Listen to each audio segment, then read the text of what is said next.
Hi viewers, welcome to my page. எல்லாரும் எப்படி இருக்கீங்க? நாங்க சென்னையில இருந்து பெங்களூர் ஷிஃப்ட் ஆயிட்டோம். சோ நீங்க இப்ப பார்த்துட்டு இருக்கிறது என்னோட புது வீட்டோட பூஜா ரூம் தான். சோ இந்த ஊர் ஸ்டைல் பாத்தீங்கன்னா இந்த மாதிரி ஒரே ஒரு மேடை வச்சு ஒரு டோர் கொடுத்துறாங்க பூஜா ரூம் மாதிரி.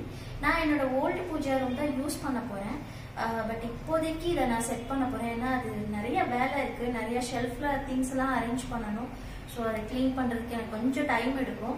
ஸோ அதனால இப்போதைக்கு நான் இந்த பூஜா ரூமை வந்து செட் பண்ணி காமிக்க போகிறேன். ஸோ நம்ம பூஜை பண்ணாமல் இருக்க முடியாது இல்லையா, அதனால நான் இப்போதைக்கு செட் பண்ணலாம் அப்படின்னு சொல்லிட்டு இருக்கேன். ஸோ இந்த வீடியோவை தான் நீங்கள் இன்னைக்கு பார்க்க போகிறீங்க. அதோட ஒரு சில யூஸ்ஃபுல் இன்ஃபர்மேஷனும் நான் கொடுக்க போகிறேன். என்ன இன்ஃபர்மேஷன் அப்படின்னா, இப்போது வந்து நம்ம பூஜா ரூம் வந்து கோயில் ஃபீல் வந்து கொண்டு வர்றதுக்கு, அதாவது கோயிலில் இருக்கிற ஒரு நறுமணம் கொண்டு வர்றதுக்காக சில வாசனை பொருட்கள் எல்லாம் நம்ம யூஸ் பண்ணலாம். காமிக்கிறேன் என்னன்னு. நான் இன்னைக்கு வந்து நான் இது ரெண்டும் தான் யூஸ் பண்ண போறேன். இது வந்து பஞ்சகாவிய பன்னீர் வந்து கஸ்தூரி மஞ்சள், கோமியம் இதெல்லாம் மிக்ஸ் ஆகி வர்றதுனால அவ்வளோ சூப்பர் ஸ்மெல் இருக்கும். இது வந்து நீங்கள் யூஸ் பண்ணாதான் உங்களுக்கு நான் சொல்றது புரியும். அந்த அளவுக்கு வந்து ரொம்ப சூப்பராக கோயிலில் இருக்கிற மாதிரி ஒரு ஸ்மெல் கொடுக்கும். நார்மல் பன்னீர் பார்த்தீங்கன்னா ஒயிட் கலரில் இருக்கும், இது பார்த்தீங்கன்னா ஒரு பேல் எல்லோ கலரில் இருக்கும். ஸோ இது கிடைச்சதுன்னா நீங்கள் இதை யூஸ் பண்ணி பாருங்கள். இது நம்ம எப்படி யூஸ் பண்ணலாம் அப்படின்னா, இந்த பூஜா ரூமில் வந்து அப்படி தெளிச்சு விட்டுறலாம், இல்லை இதை தெளித்து நம்ம வந்து கோலம் போடலாம். ஸோ அந்த மாதிரி இந்த பன்னீரை நம்ம யூஸ் பண்ணிக்கலாம். அடுத்து இது பார்த்தீங்கன்னா இது வந்து அத்தர் வந்து உங்களுக்கு பார்க்க வந்து வேக்ஸ் மாதிரி இருக்கும். நாங்கள் ஓப்பன் பண்ணி காமிக்கிறேன் பாருங்க. இது மாதிரி மெழுகு மாதிரி இருக்கும். இதை நம்ம எடுத்து சும்மா இந்த மாதிரி டோர்ஸில் இல்லை உங்களுக்கு எங்கே வால்ஸில் வேணும்னா கூட நீங்கள் அப்ளை பண்ணிக்கலாம். இதுவும் நல்ல ஒரு ஸ்மெல் கொடுக்கும். நம்ம அந்த சைடு கிராஸ் பண்ணாலே நல்ல ஒரு ஸ்மெல் வரும். ஸோ இது ரெண்டும் வந்து நம்ம வந்து பூஜா ரூமுக்கு வந்து யூஸ் பண்ணிக்கலாம். பூஜா ரூம் வந்து நல்ல ஒரு ஸ்மெல் வர்றதுக்கு இது ரெண்டும் யூஸ் பண்ணிக்கலாம். நான் சொன்ன அந்த யூஸ்ஃபுல் இன்ஃபர்மேஷன் இதெல்லாம் நான் இப்போ யூஸ் பண்ண போகிறேன். இது வந்து க்ளோஸ்டு பூஜா ரூம்ஸில் யூஸ் பண்ணும்போது வாசனை ரொம்ப நேரம் தங்கும். நம்ம இப்படி அப்படியே கிராஸ் பண்ணி வரும்போதெல்லாம் ஒரு நல்ல ஃபீல் வந்து நமக்கு வரும். அந்த கோயிலில் இருக்கிற ஒரு ஸ்மெல்லை வந்து நம்ம ஃபீல் பண்ண முடியுது. ஸோ இதோட ரேட்டு பார்த்தீங்கன்னா ரொம்பலாம் இல்லை, 80 rupees 40 rupees அந்த ரேஞ்சில் தான் இருக்குது. ஸோ உங்களுக்கு அந்த பஞ்சகாவிய பன்னீர் கிடச்சிதுன்னா பெட்டர் நார்மலை விட. நான் இப்போ கொஞ்சமாக சாமி படங்களை வச்சு செட் பண்ண போகிறேன். மேடெல்லாம் க்ளீன் பண்ணியாச்சு. ஸோ நான் சொன்ன மாதிரி பன்னீர் தெளித்து கோலம் போட போகிறேன்.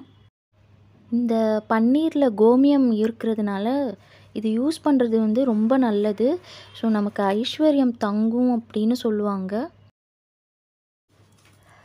எனக்கு இந்த பன்னீர் பற்றி எப்படி தெரிஞ்சதுன்னா, எங்கள் வீட்டு பக்கத்தில் ஒரு கோயில் இருக்குது, கும்பாபிஷேகம் பண்ணாங்க ரீசண்டாக. ஸோ அங்கே வந்து இந்த பஞ்சகாவிய பன்னீர் யூஸ் பண்ணி தான் கும்பாபிஷேகம் நடந்தது. ஸோ நான் அந்த கோயில் ஐயர்கிட்ட கேட்டு நான் அந்த இன்ஃபர்மேஷன் கேதர் பண்ணது தான் நான் உங்ககிட்ட சொல்கிறேன்.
இது என்ன சடனாக ஒரு கோயில் வீடியோ வருது அப்படின்னு யோசிக்கிறீங்களா? இந்த கோயிலோட பேர் வந்து நல்லினக்கேஸ்வர் டெம்பிள். தாம்பரத்துல இருந்து 30 மினிட்ஸ் ஆகுது. எழுச்சூர் அப்படின்ற ஒரு பிளேஸில் இருக்குது.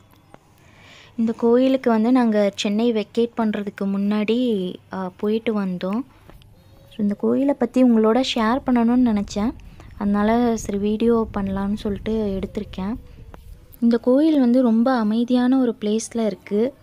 பொதுவாகவே அவுட்டரில் இருக்கிற கோயில்களுக்கு, அதாவது காட்டில் இருக்கிற கோயில்களுக்கு வந்து சக்தி அதிகம்னு சொல்லுவாங்க. அது மாதிரி இங்கேயும் ஒரு விசேஷம் இருக்குது. இங்கே வந்து சர்ப்பம் வாசம் பண்ணுறதா சொல்கிறாங்க. அதாவது சாமிக்கு முன்னாடி இருக்கிற விபூதி தட்டில் கூட சர்ப்பம் வந்து தங்கிட்டு போகிறதா சொல்கிறாங்க. ரீசண்டாக நடந்த பிரதோஷ பூஜை அன்னைக்கு கூட சர்ப்பம் வந்ததாகவும் அதை வந்து அவங்க ஃபோட்டோ எடுத்து வச்சுருந்தாங்க. அந்த ஃபோட்டோவை கூட நான் இந்த வீடியோவோட எண்டில் வந்து உங்களுக்கு ஷேர் பண்ணியிருக்கேன். ஸோ உங்களுக்கும் டைம் கிடச்சதுன்னா இந்த கோயிலை கண்டிப்பாக போய் பார்த்துட்டு வாங்க.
என்னோடய ஃபுல் வீடியோ வாட்ச் பண்ணதுக்கு தேங்க்ஸ். நெக்ஸ்ட் வீடியோவில் பார்க்கலாம்.